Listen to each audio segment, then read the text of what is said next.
and you could tell me about Monday. Tell me what you got planned for the week. Cool, will do. Pulling up a document. Great. So this week we are completing what was going for week 3. We're in a flex or async week.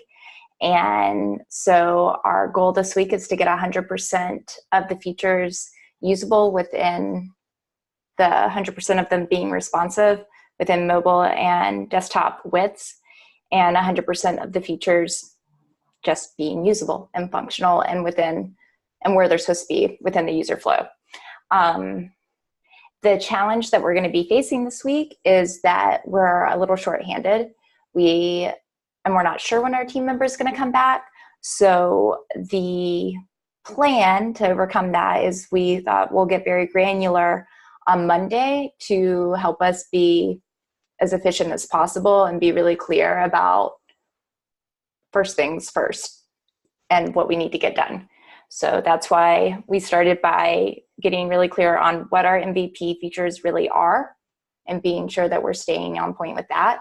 And then we went through and we said, okay, where did we leave off last week on every single thing? And so what I'm showing you is what we have left. So most of what was held up last week ended up getting held up by the user ID and role authentication stuff.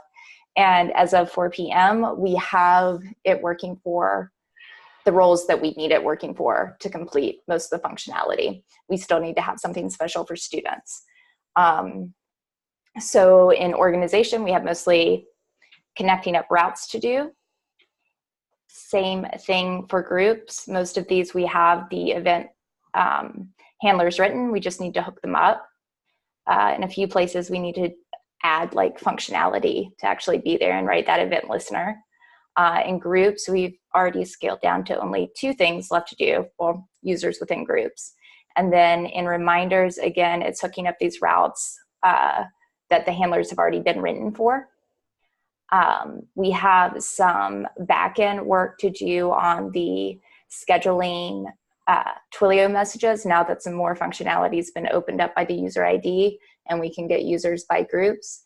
So that looks like just adding up an authorization for the backend hitting our API, and also creating a loop to go through multiple phone numbers versus the one phone number that we were testing on. And on the back end, adding the logic from having an approved column added in. So the rest, again, hooking up routes. In templates, we just need to hook up a few routes. In draft, we have to do a few event listeners and routes. And that is our plan. Terrific. Let me stop this recording. And can I stop this recording? Yes, I can.